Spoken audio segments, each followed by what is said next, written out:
네, 매주 월요일 친절한 기자들 오늘 조희원 기자와 함께합니다. 어서 오십시오. 안녕하세요. 안녕하세요. 네, 5월 마지막 시간이에요. 자, 오늘 첫 번째 이슈부터 꺼내보겠습니다. 네, 광양보건대 이야기부터 해보겠습니다. 지난 몇 년 동안 위기를 거듭해온 광양보건대가 회생을 위한 마지막 도전에 나섰다고 들었습니다. 네, 최근 광양보건대가 이사진을 새롭게 재정비를 했는데요. 네. 일단 설립자 이홍화 씨와 관계 청산을 계속 주장해왔던 교수들 중에 한 명이신 전우용 교수를 부총장으로 세우고 또 총장 직무 대행을 맡겼습니다. 그리고 주목할 만한 점은 광양 YMCA 이사장인 박두규 이사장을 광양보건대 이사장으로 선출했다는 건데요. 여기에 박만래 광양시 의원도 관선 이사로 합류를 했습니다. 이건 광양보건대 역사상 처음 있는 일인데요. 사립대학인데도 이렇게 시민단체와 시의회 의원을 이사진에 넣었다는 건요. 비리사학의 낙인을 벗고 또 지역과 소통하는, 지역의 보탬이 되는 대학으로 거듭나겠다는 의지로 읽힙니다.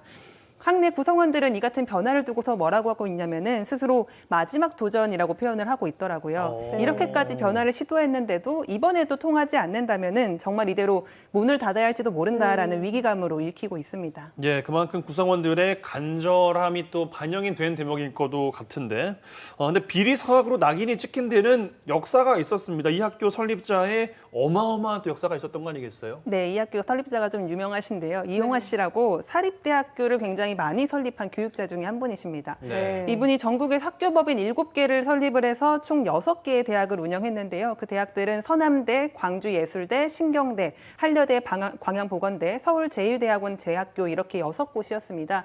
여기에 고등학교도 3곳이 있는데요. 현재 이 씨가 설립한 이 6개 모든 대학은 교육부로부터 부실대학으로 판정을 받았습니다. 네. 이 중에 서남대랑 광주예술대학교 또 서울제일대학원 대학교는 이미 폐교를 한 상황입니다. 네. 이 부실대학이 된 가장 큰 이유는요. 이홍화 씨의 교비 횡령 때문입니다. 이 씨가 지금 이 대학들로부터 횡령한 교비는요. 밝혀진 것만 1,000억 원이 넘습니다. 규모가 상당하네요. 네, 상당한 혐의이기 때문에 이용화 씨는 지금 구속 기소가 된 상태이고요.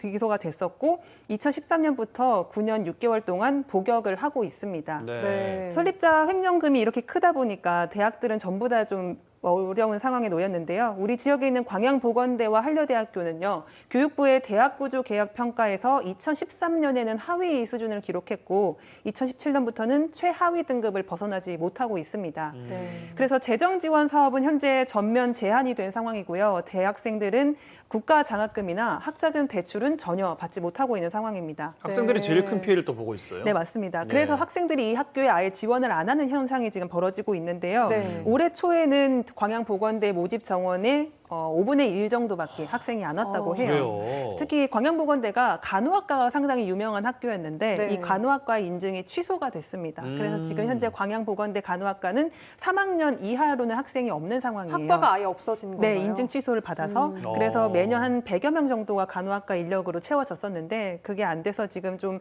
학생 모집에 어려움을 겪고 있고 나머지 학과들도 마찬가지로 좀 학생 모집이 어려워서 상당히 재정적으로 곤란한 상황입니다. 예. 네, 정말 총체적인 난국인 건데 이걸 어떻게든 살려보겠다는 의지로 다각적인 노력이 이루어지고 있다고요.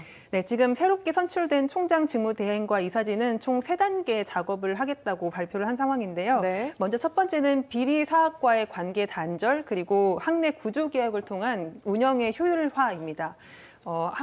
비리사학인 그 이홍화 씨와는 전혀 이 학교는 이제 무관하다라는 거를 천명하겠다는 거고요. 네. 두 번째는 이제 재정 후원 모집을 하겠다라는 건데요. 네. 현재 이홍화 씨가 광양보건대로부터 가져간 횡령금은 밝혀진 금액만 한 403억 원 정도가 됩니다. 어이구. 상당히 큰 금액인데 이 금액을 어느 정도 좀 돌려받으려고 광양보건대는 서남대 청산위원회를 상대로 교비 반환 소송을 진행하고 있어요. 왜 서남대 네. 측에다가 이야기를 하는 거예요? 이용화 씨의 수법이 한 대학교를 지으면 거기서부터 이제 등록금을 받아서 다른 대학에 이제 운영 자금으로 쓰는 식으로 돌려막기를 했었어요. 그래서 그러니까 광양보건 본인이 세운 학교 다른데. 그렇죠. 네. 광양보건대의 교비가 다른 서남대를 포함한 다른 대학에 이제 흘러갔기 때문에 서남대 청산위원회를 상대로 이제 소송을 진행을 하고 있는 건데요. 1, 2심에서는 일단 승소를 했습니다. 오. 그 대법원 판결을 남기고 있는데 1차 소송 청구액은 98억 원인데 1차에 승소라면은 이게 선례가 되기 때문에 다른 소송도 다 이길 거란 말이죠. 그렇겠죠. 그래서 네, 403억 원 중에서 전부 다 승소하면은 279억 원 정도는 돌려받을 수 있을 거라고 예상을 하고 있습니다. 네. 근데 279억 원만으로 학교를 살리기는 좀 어렵잖아요. 그래서 광양시나 전라남도로부터 좀 재정 후원을 받겠다는 게 두 번째 단계의 계획이고요. 네. 마지막으로는 재정 후원을 받는다고 하더라도 평생 받을 수는 없잖아요. 네. 그래서 좀 궁극적으로 장기적인 관점으로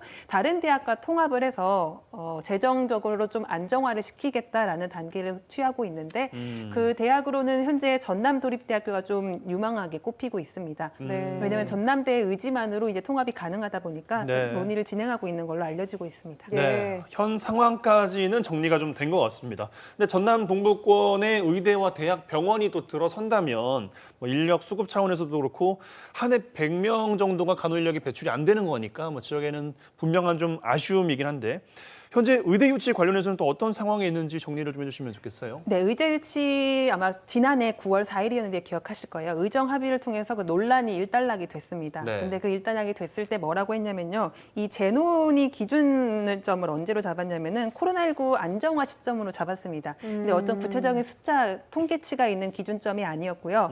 방역 수용력, 그리고 치료제, 백신 수급 상황 등을 종합적으로 고려했을 때 좀 안정적인 추세로 들어서면은 다시 논의하자 이러고 논의를 일단락시켰단 말이에요. 일단 미룬 거죠, 그냥 일단. 네네네. 그래서 이에 따라서 백신 접종이 어느 정도 궤도에 오른 지금 이제는 다시 논의를 시작해야 된다라는 의견이 조금씩 나오고 있습니다. 정부가 의료계와의 공감대를 형성한다면은 올해 3분기부터는 논의가 좀 재개가 될 수 있다 이런 가능성이 조심스럽게 점쳐지고 있는데요. 예. 이에 따라서 전남에서는 전남의 의대 신설을 목표로 다시 한번 우리가 힘을 모아야 된다라는 목소리가 나오고 있습니다. 네.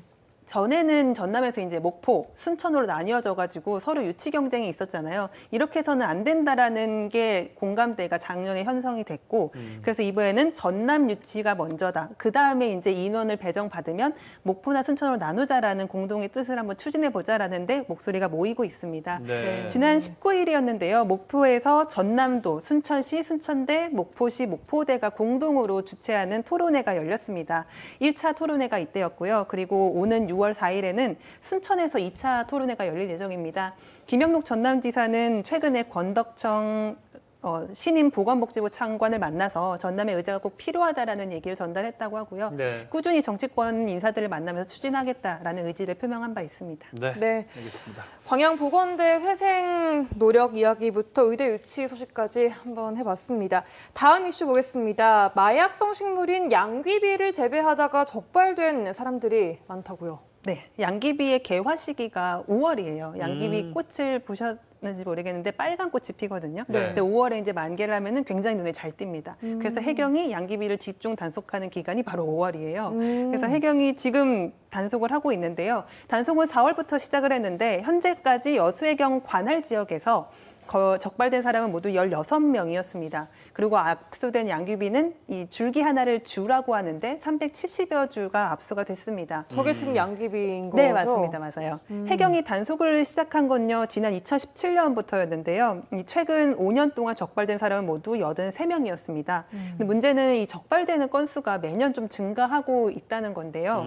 기르는 사람이 많아진 것도 있겠고, 그리고 해경이 단속을 더 촘촘하게 하기 때문에 그런 걸 수도 있겠는데, 일단 데이터만 보면은 2017년에는 10건이었고, 2018년에는 9건이었는데 2019년에는 19건으로 늘었습니다. 네. 그리고 지난해에 가장 많았는데 29건이 적발이 됐습니다. 그 올해는 소폭 감소하긴 해서 16건이 적발이 됐는데 7월까지 단속 활동을 하기로 했어요. 그래서 더 적발되는 건수가 늘어날 수는 있습니다. 네. 네. 근데 양귀비 꽃이 생각보다 보기가 좀 용이해요. 자주 보이는 꽃인데 순천만 네. 정원에도 있고요.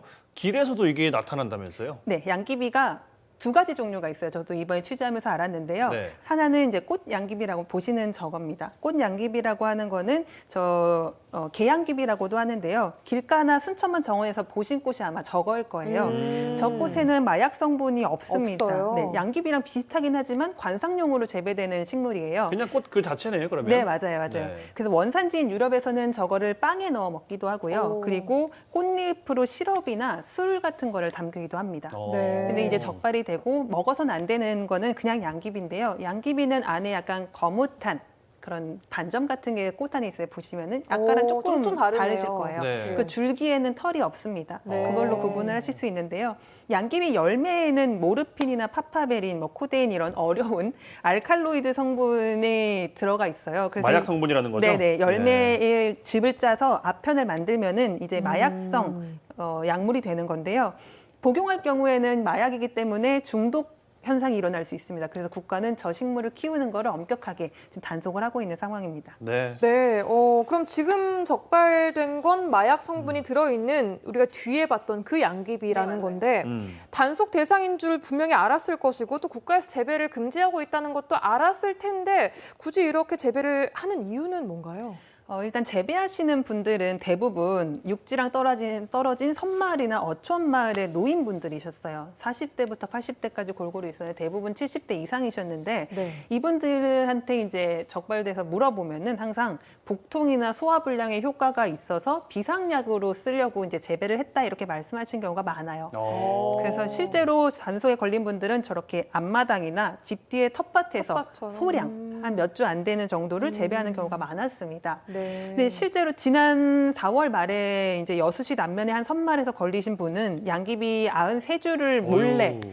들키지 않으려고 다른 작물에 이제 숨겨가지고 적발하신 분이 걸렸는데요. 이거 의도가 있지 않았어요? 상당히 의도적이었습니다, 네. 이분은. 그래서 이분이 이제 기소 의견으로 송치가 됐는데 이분은 이제 판매를 아마 하려는 생각이었던 것 같습니다. 근데 네. 그 외에는 대부분 소량으로 하시는 경우가 많은데 음. 제가 이거 취재하면서 궁금했던 거는 양귀비가 정말 비상약에 효과가 있을까가 그러게요. 궁금했었어요. 그 목적 때문에 재배를 하시는 거니까. 네, 맞아요. 그래서 한의사분한테 문의를 해봤더니 양귀비는 일시적인 진통 억제 효과밖에 없다 이렇게 말씀하시면서 아주 예전에는 한방 치료로도 썼는데 요즘은 한의사들도 쓰지 않는다 이렇게 말씀을 하셨습니다. 네. 그래서 일시적인 진통 억제 효과밖에 없기 때문에 차라리 노인분들이 가정용 상비약을 집에 구비해 놓으시는 게 훨씬 좋다 이렇게 네. 권했습니다. 그러니까요. 뭐 재배하는 것도 어렵고 또 약을 만드는 건 또 하나의 어려운 일이니까 그냥 비상약을 사 드시는 게 가장 좋을 것 같다.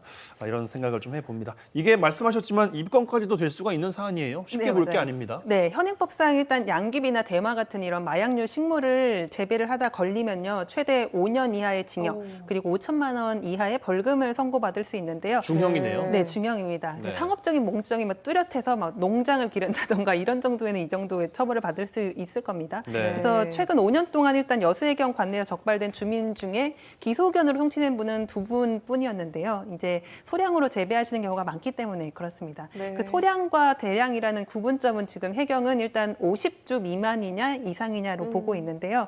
50주 미만으로 재배할 경우에는 계도 그리고 폐기 처분 정도로 이제 끝냅니다. 왜냐하면 양귀비는 번식력이 상당히 좋대요. 그래서 뽑아도 그 자리에 계속 나는 경우가 많다고 하더라고요. 그래요? 네, 그래서 소량으로 처벌하기 좀 어려운 상황이 있지만 50주 이상인 경우에는 의도성을 가지고 기르는 경우가 많기 때문에 형사처벌이 대상이 된다며 경고를 꼭 전해달라고 해경이 당부를 했습니다. 예, 네. 주의를 꼭 하셔야겠습니다. 자, 마지막으로 이번 주 주목해볼 만한 뉴스도 짚어주실까요? 네, 내일 6월 1일인데요. 내일은 딱 지방선거 1년 남겨둔 날입니다. 네. 내년 6월 1일에 지방선거가 진행이 되는데 그래서 보도부에서는 내일부터 이제 각 시별 자치단체장의 공약 이행 상황을 점검하고 그리고 내년 지방선거에 누가 출마하려고 하는지 그 하마평 대상자들을 점검해보는 기획보도 준비하고 있으니까 많이 시청해 주시기 바라겠습니다. 네, 네, 조희원 기자와 함께했습니다. 고맙습니다. 고맙습니다. 고맙습니다.